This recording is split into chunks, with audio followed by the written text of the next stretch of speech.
जय जिनेन्द्र मैम, कैसे हो? जय जितेंद्र, आप लोग सब कैसे हैं? मैं एकदम अच्छी हूँ। बहुत इस बार बहुत दिनों के लॉजिक बाद के दर्शन हुए। और वो पढ़ना है पीछे का समय सार अब वो हाँ, तो छूट वो गया, सेम अब क्या क्वेश्चन करें। बैंक, वो जो जो पहले का है ना, वही सेम क्वेश्चन बैंक है। तभी हम लोग ने क्वेश्चन ओके। ऑलरेडी बना के क्वेश्चन पेपर दे दिया है। तो मेरे ख्याल से तो वैसे ही होता है, पर कुछ भी चेंज होता होगा तो इसीलिए मैंने आपको बोला कि तृप्ति मैम से भी एक बार बात कर लो, क्योंकि मेरे ध्यान हाँ। में तो वही है। Okay ma'am, thank you. All the best, all the best. अभी वो आर्कियोलॉजी का भी वर्ड बहुत नोट्स वो सही सब है, आज ग्रुप में चिंता थोड़ा डाल चूरनहार। दिया आप है। लोग वहाँ हो पर हमारे लिए तो वही हो।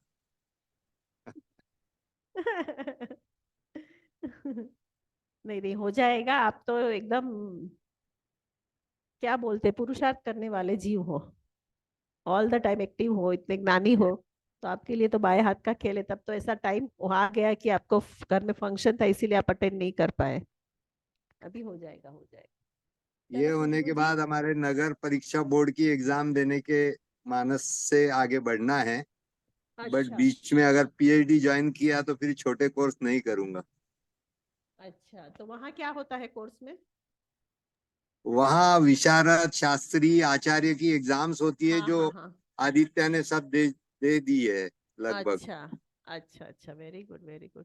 क्यों कोई ज्वाइन नहीं हो रहे हैं दूसरे सब लोग? मैसेज तो आ गया है खुशबू जी का। आदित्य, हेमा। हाँ, मैंने भी डाल। ठीक है, खुशबू जी आप शुरू कीजिए। जो जिसको ज्वाइन करना है वो कर देंगे। खुशबू जी। हाँ मैम। हाँ, आपने नोट्स भेजी नहीं ना बाद में ग्रुप में? मेरी मैम आपको मैंने सेंड किया है। मुझे सेंड किया है, क्यों ग्रुप में नहीं डाला आपने? सबको मिल जाती ना। ठीक है मैम, ग्रुप में डाल देती हूँ मैं बाद में, कोई बात ये नहीं, होने कोई, के बाद। हाँ हाँ, कोई बात नहीं, कोई और बात मैंने नहीं। ग्रुप में आप ना अभी शुरू कर बुक दीजिए। का सेंड किया था, बुक के जितने पेजेस से सांख्य दर्शन वो सेंड किया था। अच्छा अच्छा अच्छा, वो किया है क्या आपने ग्रुप हाँ, में? वो किया है। नहीं दिख रहा है ना मुझे, कहाँ किया है? कल ही किया था।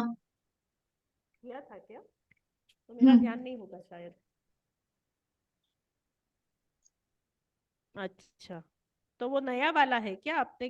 नहीं। हाँ, नया मैंने वो डिलीट कर दिया था, वो नया क्योंकि वो खराब आया था ना। अच्छा। इसलिए। हाँ, अच्छा अच्छा अच्छा अच्छा, हाँ हाँ, है, मेरा ध्यान नहीं था। वेरी गुड, यस यस है। ठीक है, अब अभी अपना आपका जो कल का तक हुआ ना, उसके बाद का जो बाकी है वहां से आप कंटिन्यू कर लीजिए। हाँ जी मैम। हाँ, तो कल हमने देखा था 25 तत्वों में मूल कारण प्रकृति होती है, और प्रकृति से ही जो बाकी के 24 तत्व है वो निर्माण होते हैं। जैसे कि प्रकृति से बुद्धि का मतलब उत्पत्ति हो गई, बुद्धि से अहंकार हो जाता है। और फिर जैसे ही अहंकार में ज्यादा बहुलता आती है तम की, तो 5 तन्मात्राओं की उत्पत्ति हो जाती है। और 5 तन्मात्राओं से 5 महाभूतों की उत्पत्ति हो जाती है। तो इस प्रकार यहाँ पे, और जो सभी के मतलब हमने विषय देख रखे थे, किसके क्या विषय होते हैं। जैसे 5 तन्मात्रा, शब्द तन्मात्रा से आकाश पैदा होता है आदि, हम सब विषय कल देख रखे थे। अभी इसके बाद पुरुष यानी आत्मा, पुरुष को जो मतलब आत्मा को पुरुष कहा जाता है सांख्य दर्शन में। तो पुरुष न तो किसी का कारण है न किसी का कार्य है। पुरुष निरपेक्ष कहा गया है, नित्य कहा है। पुरुष कर्ता नहीं है, भोक्ता है। पुरुष निष्क्रिय है, निर्गुण है, सूक्ष्म है, और सर्वव्यापी है। इस प्रकार वो चेतन से सहित है, मतलब चेतन है, चेतनावान है। इस प्रकार सांख्य दर्शन में पुरुष की व्याख्या की गई है। और प्रकृति और पुरुष का संबंध अंधे और लंगड़े पुरुष की तरह बताया हुआ है, वैसे ही पुरुष और प्रकृति का संबंध होता है। प्रकृति पुरुष जो है प्रकृति से भिन्न होती है, लेकिन पुरुष जो होता है वो उसे मतलब सभी पदार्थों का ज्ञान नहीं होता है। वो जो उसे ज्ञान होता है वो बुद्धि प्रतिभाषित होती है, जो उसकी चेतना है, चेतना शक्ति बुद्धि में प्रतिबिंबित होने से वो अपने आप को मतलब बुद्धि समझ लगता है, मतलब अपने आप को ही कर्ता समझ लगता है, वो अपने आप को अभिन्न समझ लगता है बुद्धि से। इसलिए मैं सुखी हूँ, मैं दुखी हूँ, इस प्रकार से उसे ज्ञान होने लगता है। यहाँ तक पतंजलि ने भी कहा है कि पुरुष तो ऐसा देखा जाए तो स्वयं शुद्ध है, वो पूर्ण रूप से शुद्ध है, नित्य है, लेकिन बुद्धि संबंधी अध्यवसाय को देखकर वो बुद्धि से भिन्न होकर भी अपने आप को बुद्धि से अभिन्न समझता है। तो इस प्रकार इस बुद्धि के प्रतिबिंब का मतलब पुरुष में झलकना ही पुरुष का भोग कहा गया है। मतलब जो प्रतिबिंबित होता है चेतना शक्ति इस पुरुष की, उसके बाद जो वो भोगता है, उसी कारण उस पुरुष को भोक्ता कहा गया है। लेकिन इन सब में पुरुष जो होता है वो भिन्न होता है प्रकृति से।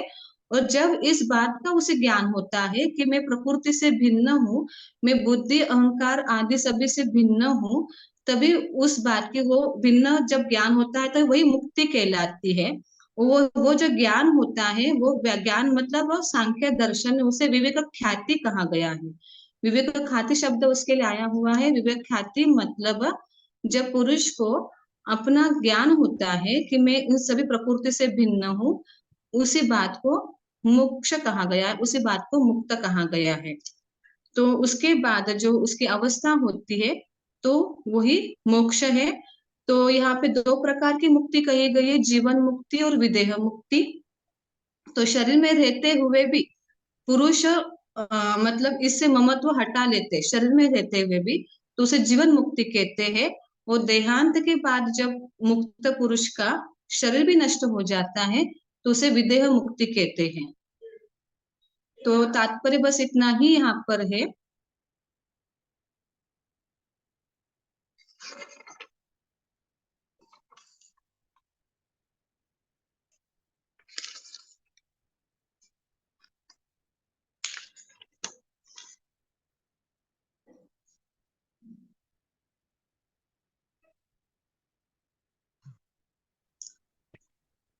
हाँ, स्टार्ट कीजिए, डिस्कनेक्ट हो गया हाँ, था मेरा, सॉरी। यस। हाँ हाँ। तो तात्पर्य यहाँ पर यही कहना है कि जो भी मतलब नाना पुरुष के होते हैं वो आश्रित प्रकृति के, मतलब कहना यहाँ पे प्रकृति का ही बंध होता है, प्रकृति का ही मोक्ष होता है। पुरुष का जो बंध और मोक्ष बताया हुआ है वो व्यवहार से बताया हुआ है, वो उपचार से बताया हुआ है। जिस प्रकार मतलब बताया एग्जाम्पल यहाँ बताया, जिस प्रकार सेना जो होती है, जब सेना की विजय हो या फिर पराजय हो, जब होती है, तब जो भी विजय हो या पराजय जो होती है वो सेनापति की यानी जो मुख्य स्वामी होता है उसकी होती है। भले ही सेना हारे या फिर भले सेना जीते, लेकिन जय पराजय जो होगी वो सेनापति की या फिर राजा की होती है। वैसे राजा ही की, यहाँ पे राजा की। वैसे ही यहाँ पे जब पुरुष की जब मुक्ति होती है तो वो उपचार से है। देखा जाए तो प्रकृति की मुक्ति होती है और प्रकृति का ही बंध होता है।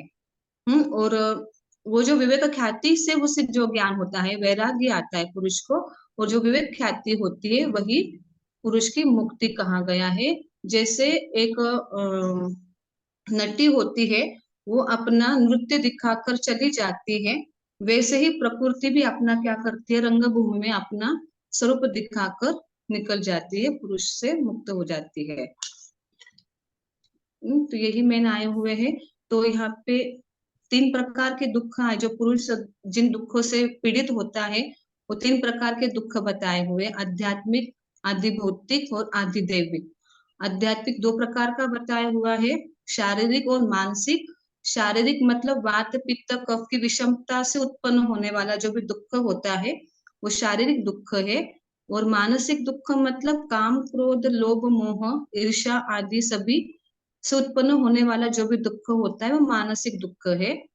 आदि भौतिक दुख मतलब बाह्य कारण, अभी आदि भौतिक और आदि दैविक ये दोनों भी जो दुख है वो बाह्य कारणों से उत्पन्न होते हैं। फर्क इतना है कि आदि भौतिक में मनुष्य पशु पक्षी सांप आदि से उत्पन्न होने वाला दुख बताया गया है, जैसे बिच्छू का डंक, कांटा चुभना, पैरों में चले जाना, तो आदि भौतिक में लिया गया है। और आदि दैविक भी बाह्य कारण से ही है, लेकिन इसमें यक्ष राक्षस ग्रह आदि से जो उत्पन्न होता है दुख वो आदि दैविक कहलाता है, जैसे भूत प्रेत आदि का उपद्रव वो आदि दैविक दुख है, और पुरुष को इन दुखों से मुक्ति तत्व ज्ञान से होती है, वही उसका मोक्ष, वही उसका मुक्ति कहलाती है। ये होने के बाद सांख्य दर्शन का सिद्धांत जो मुख्य रूप से आया हुआ है सत कार्यवाद। तो यहाँ पे सांख्य दर्शन ने असत कार्यवाद का खंडन करते हुए युक्तियां दी है। पहली युक्ति ये कही गई है, कोई भी मतलब कार्य जो होता है वो किसी खास कारण से ही होता है। कार्य जो होता है किसी खास कारण से ही होता है, जैसे दही दूध से ही होता होगा, तेल बीज से ही होगा, निकलेगा। तो इससे यही समझ में आता है कोई विशेष कार्य विशेष कारण से ही उत्पन्न होते हैं, और जो विशेष कार्य है वो विशेष कारण में ही मौजूद होते हैं।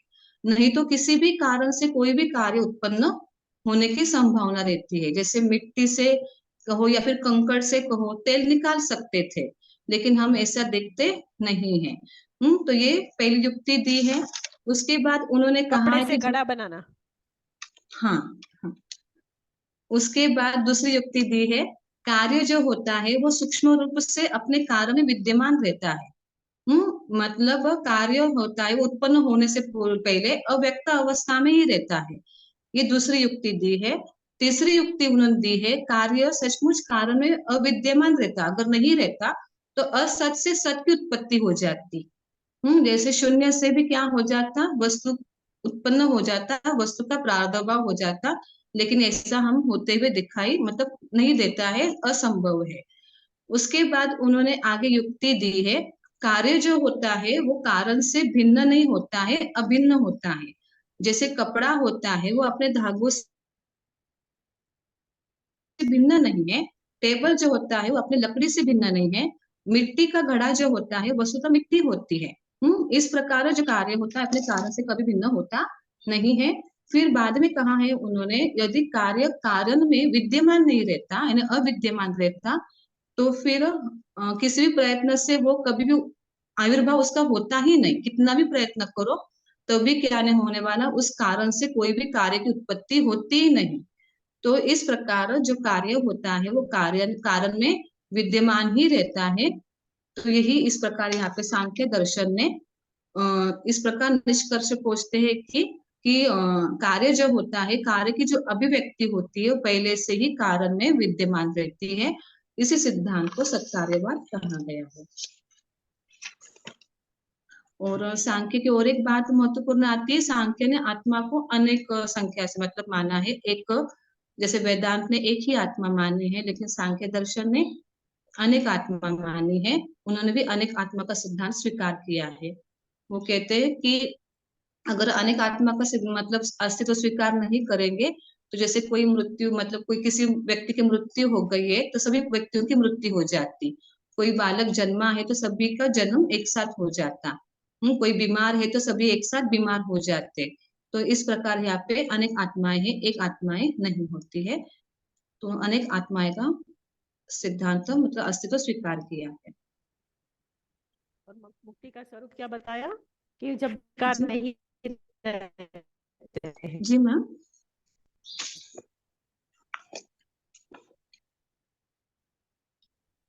जब आत्मा का मोक्ष प्राप्त होगा कोई विकार नहीं रहेगा बस, और हाँ उसमें कोई नवीन गुण या नहीं धर्म का होगा। आविर्भाव होता है, तो वो है हाँ मुक्त सांख्य दर्शन। हाँ हाँ। मतलब आत्मा उन्होंने सुख दुख से रहित मानी, मोक्ष जाने के बाद सुख भी नहीं रहता, जैसे हाँ दुख से मुक्त हो जाता है ना वैसे सुख से भी मुक्त हो जाता है। हाँ, तो वो सारे विकार है, वो भी कोई भी विकार उसमें नहीं रहते हैं, हाँ पर उसका गुण और धर्म भी खाली होता है। हाँ Hmm. Ji. I think so. Very nicely, you have justified this concept, and I think so. You are very clear with the concept also. और सब लोगों को भी समझ में आ गया होगा। कोई डाउट है, कोई क्वेश्चन है तो कोई भी पूछ सकता है। गुरु जी है नो यहाँ मैम, पे। बहुत अच्छे से समझ। अभी मैं पूछूं क्या समझ में आया, वो बोलोगे आप?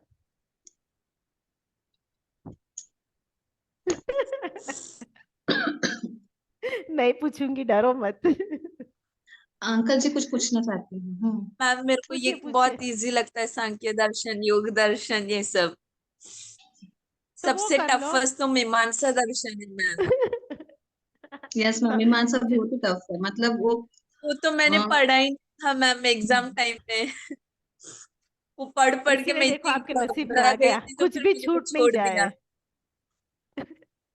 वो यज्ञ आदि पूजा आपको आदि चेंज को करना मानते हैं है। ना। क्या मैम?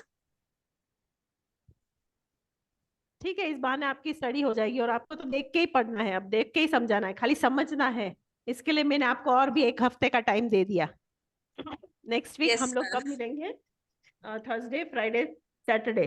हमारा क्लास रेगुलर तो वही है ना, थर्सडे, फ्राइडे, सैटरडे। इस बार तो मैंने मंडे, ट्यूसडे, वेडनेसडे ले लिया, क्योंकि मैं थर्सडे, फ्राइडे, सैटरडे अवेलेबल नहीं हूँ, आई एम ट्रैवलिंग। पर नेक्स्ट वीक तो थर्सडे, फ्राइडे, सैटरडे ही आएगा। तो जिस दिन जिसको चाहिए वो लेके अपना खत्म कर देना। देन नेक्स्ट ओके वीक के बाद आई विल नॉट एंटरटेन। उसके बाद हम लोग ये नहीं कॉन्सेप्ट करेंगे, खत्म कर देंगे। उसके बाद हमारा जो बाकी का है वो सब हम शुरू कर देंगे। तो आप लोग अपना अपना जो दिन लेना है वो दिन सिलेक्ट करके वो ग्रुप में डाल देना। खाली ये 3 दिन ही मिलेंगे, ठीक है? ठीक है। Thursday, Friday and Saturday.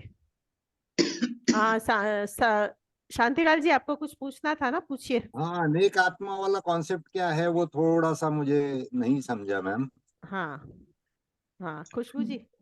वेदांत दर्शन जो है ना, वो एक आत्मा को ही मानते हैं। वो उनका कहना है कि सभी में एक ही आत्मा मौजूद है, भिन्न भिन्न नहीं है, संख्या में एक ही है। लेकिन जैन दर्शन और सांख्य दर्शन तो अनेक आत्माओं की मान्यता करता है, मतलब मुझ में आत्मा अलग है, हम सभी में आत्मा अलग अलग है, कोई एक नहीं है। तो यहाँ पे सांख्य दर्शन की वही मान्यता आई हुई है जैन दर्शन के अनुसार। उसको क्या थैंक बोलते यू। हैं? एक आत्मा को क्या बोलते हैं? और दो अद्वैत, द्वैत, वो सारे द्वैत, कॉन्सेप्ट हो। ब्रह्म। हाँ हम्म, हाँ। तो वहां पे ब्रह्म। क्या हुआ, जबकि जैन धर्म ये दोनों को मानता है। एक कैसे मानता है कि सबकी समान आत्मा है, वैसे एक है, और ऐसे सबकी अलग अलग है, इसीलिए अद्वैत है। मतलब इसे उस प्रकार से अलग अलग है, अनेक है। जी मैम, द्रव्य पर्याय की अपेक्षा से। समझ में आया शांतिलाल जी? जी मैम, समझ गया। आपको तो थैंक समझ यू। में आया हुई है, चुपके हम लोग की एग्जाम ले रहे हैं ना। और बोलिए खुशबू, और कुछ पूछना है? पूछिए पूछिए, अभी है हमारे पास टाइम। ओके। नहीं पूछना है? खुशबू जी, अभी आप पूछिए शांतिलाल जी से। नहीं नहीं मैम, सभी को सब आता है यहाँ पे। ठीक है, तो उनकी सबको खुशबू ये यहाँ तक कॉन्सेप्ट पहुंच क्लियर हो गई है गया ना? मैम। पहुंच गई है।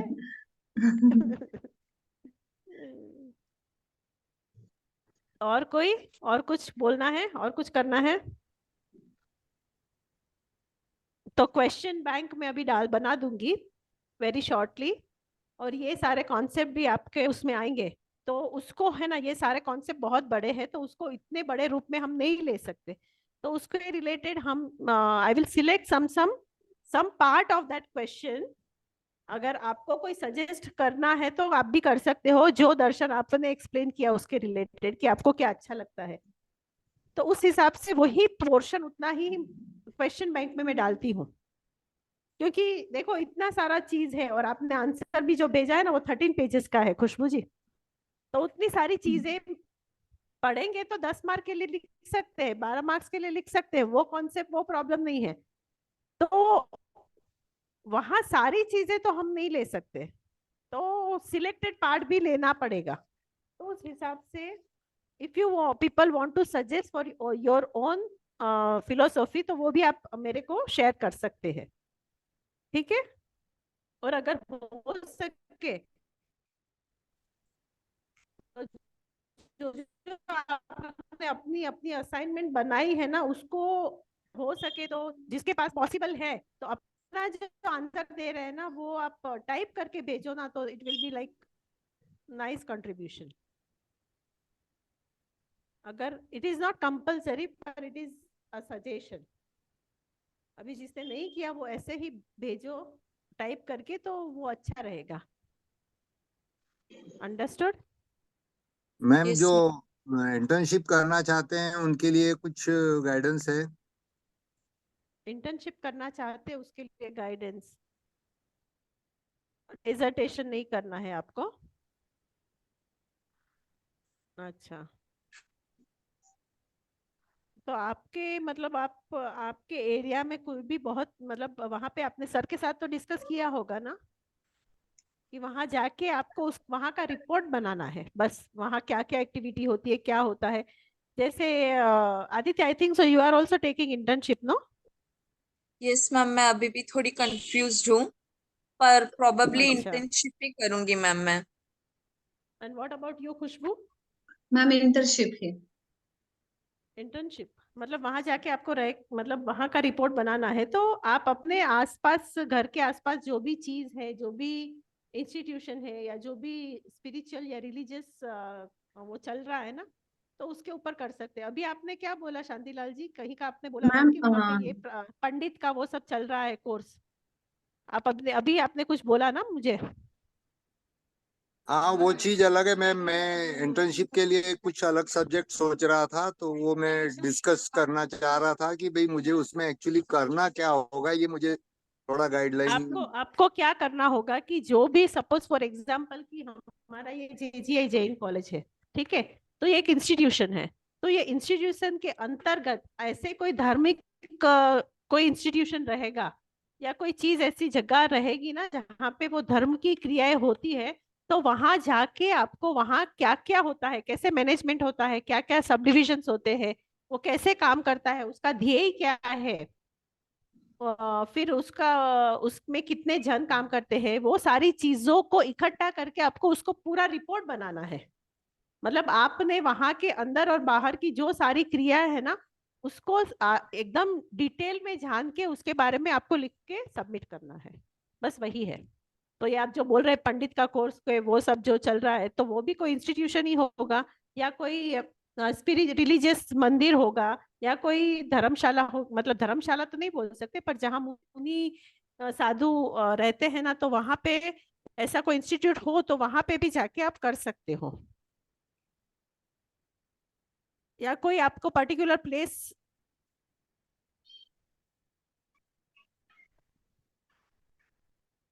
आप म्यूट अंकल में आप हो? म्यूट में हो।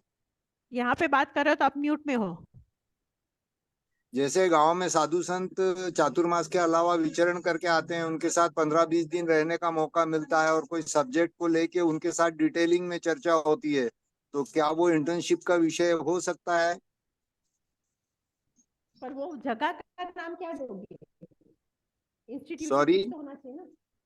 वो आप जिस चीज का इंटर्नशिप करना चाहते हो ना, तो उसकी तो डिटेलिंग होनी चाहिए ना, उसका तो कुछ एग्जिस्टेंस होना चाहिए ना। अगर वो कहीं रहते हैं तो वो जगह का वो मतलब वो प्लेस का कुछ डिटेलिंग है और वहां सब होती है।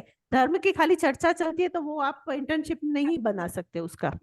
ना ना, इंस्टीट्यूट होती है, संघ होता हाँ, है, स्थानक हाँ, होता है, स्थानक के अंदर उनका रहना होता है, उनका पदार्पण होता है, उनके साथ सानिध्य होता है, और उसमें से जो बाहर आता है हाँ, वो हाँ, तो कर नवनीत सकते के हो। रूप में, एकत्रित रूप में हम प्रेजेंट करते हैं, और वो संस्था उसको सर्टिफाई करती है। हाँ, तो कर सकते हो, तो जरूर से कर सकते हो, एकदम कर सकते हो,